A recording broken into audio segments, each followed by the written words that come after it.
There, this is more like it. More like what? More like the way it should be. Welcome to MsMojo, and today we're counting down our picks for the top 10 sitcom examples of the Mandela Effect. But we had our best friend's interest at heart. Could I be more sorry? For this list, we're looking at aspects from TV comedies, both live action and animated, that many remember one way, but false memories are at work. Can you think of any sitcom examples of the Mandela Effect? Let us know in the comments. Number 10. The Addams Family. The Addams Family. The Addams Family has spanned multiple generations and mediums, from the original comics to the movies. The 1960s TV series might be the definitive interpretation, with Vic Mizzy's opening theme song still being a franchise staple.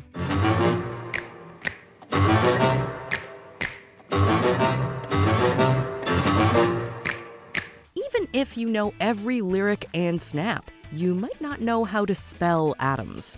Some recall the family name being spelled with only one D, although it's actually two. Please, let's not pretend. We all know what it is. The name Adam usually has a single D, so this has likely led many to assume that Addams is spelled the same way with an S added. People have been misspelling Addams for so long that they distinctly remember it being one D. I seek justice. Denied. I shall not submit. I shall conquer. I shall rise. Don't worry, the Addams Family Twitter assures followers that they've, quote, always been ADDAMS. Number 9. Fonzie's Black Jacket. Happy Days. Rewatching Happy Days from the beginning, you might have noticed that Arthur Fonzie Fonzarelli wears a gray jacket in his first scene as opposed to his signature black jacket. I'm gonna forget it this time, but no more lying. I'll do all the lying. It's rather jarring, but as you continue to watch the show, you'll find that Fonzie didn't wear a black jacket. While he eventually traded in the gray one, the Fonz usually wore a brown leather jacket. Fonzie was the resident scene stealer, almost always wearing his jacket, even when jumping the shark. How did we not notice the color? I want to tell you, he knows some uninformed human beings. Both are dark colors that can be hard to make out on TV.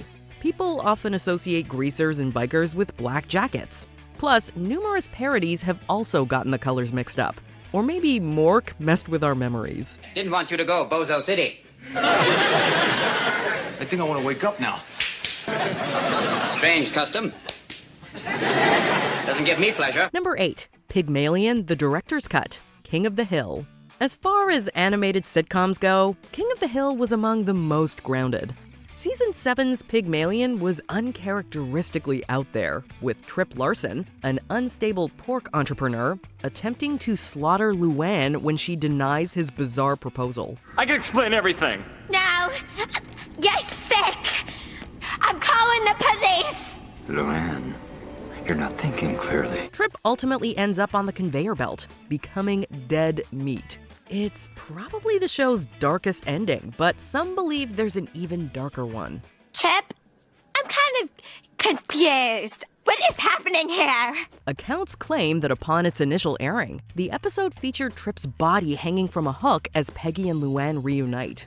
This rumor has been disproven, as some had the foresight to tape the episode when it first aired. If someone claims they saw Trip's corpse, it's either due to false memories or they just want to keep the urban legend alive. Now, he's in a better place. Honey, Trip had a mental breakdown and is now a sausage. That's not a better place. Number 7. Radar O'Reilly's Death. MASH. For a show that was often categorized as a sitcom, MASH had its fair share of heartbreaking deaths. Some might include Radar O'Reilly in that lineup, but there's a crucial detail they'd be overlooking. Radar didn't die. Sir, with all due respect to your colonelness, you can't order me to go. Season 8's Goodbye Radar marked the character's exit from the 4077th. Radar receives a hardship discharge when his Uncle Ed passes, leaving his teddy bear behind.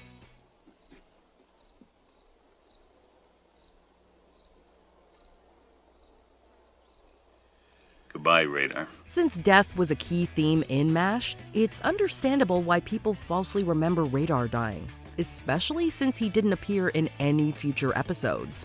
However, Radar would resurface alive and well in Aftermath and the TV movie Walter, which was supposedly to launch a spin-off that never materialized. You and me were going straight to the top. Mayor for me. What would you like? I'd like to let out my breath if it's all right. Number 6. Cowabunga, man.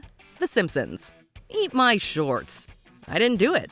These are just some of the catchphrases associated with Bart Simpson. People also recall Bart regularly saying, Cowabunga! Remember to take a break if your arms go numb. While Bart has uttered this phrase, he's hardly said it enough to constitute a catchphrase. Antonia Kaufman believes that people get cowabunga mixed up with other similar-sounding iconic Bart quotes, like, "Ay caramba," and "Don't have a cow, man." Dad, there's more to me than just a catchphrase. How do you figure, boy? Kaufman also thinks the Teenage Mutant Ninja Turtles factored into the confusion. Bart t-shirts reading cowabunga have led consumers astray as well. The same goes for Bart merchandise that have him wearing a blue shirt, which he doesn't own on the show. Bart even addresses the misconception of his lingo in one episode. Dad, I've never said cowabunga in my life. Your script sucks. Number 5. Could Chandler be any more? Friends. We all know Chandler Bing's catchphrase, "Could I be any more?" followed by the situation at hand. Yeah, like, "Hi, how do I look? Really sexy. Could I be any more turned on?" How often does Chandler say this, though? Not as many times as some remember. He mainly says the line during the earlier seasons, and even then, it's usually a variation like, "Could you be any more? Could she be any more? Or could we be any more?" Chandler uses this phrase less frequently in the later seasons, although his friends continue to impersonate him using the line. The most notable example is when Joey wears everything that Chandler owns. "Look at me! I'm Chandler! Could I be wearing any more clothes?" Since that's one of the show's most memorable moments, it's probably conditioned fans to think that Chandler has said the line more times than he actually has. It's always better to lie than to have the complicated discussion. Except with you. Number 4. Meet the Flintstones. The Flintstones. Flintstones, meet the Flintstones. They're the modern Stone Age family. Animation historians will know that the Flintstones was originally entitled the Flagstones, but the creators wanted to avoid comparison to the Flagstones from the High and Lois comics. Although we think Hanna-Barbera went with the best name, the Flagstones might have spared people a few false memories. Fred, what are you doing with that kooky outfit on? As you can see from the credits, Flintstones is spelled Flintstones. Yet some neglect to include that first T, convinced that the show is entitled The Flintstones. We suppose kids and even adults have an easier time saying Flynn than Flint, hence the confusion.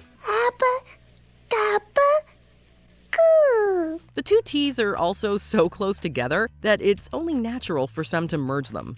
Either that or the timelines got messed up when the Jetsons met the Flintstones. Wrong kitchen! Wrong kitchen! I'm sorry about that, Fred. Number 3. Sex in the City. Sex and the City. It was one of the most popular sitcoms that HBO ever aired, and the franchise is still going to this day. So why can't everyone get the title right? I thought by the time I got here I'd know what to say. As we see it, there are two types of people in the world. Those who say Sex in the City and those who say Sex and the City. Only the latter are right, although some remain resolute that the show once went by the other title. And this is a problem? No, it feels odd. This likely boils down to in and having an N in common. Instead of taking the time to say and, many simply say in, which sounds like in. It's not just average viewers who falsely remember the title. Even outlets like the Associated Press have made this error. What?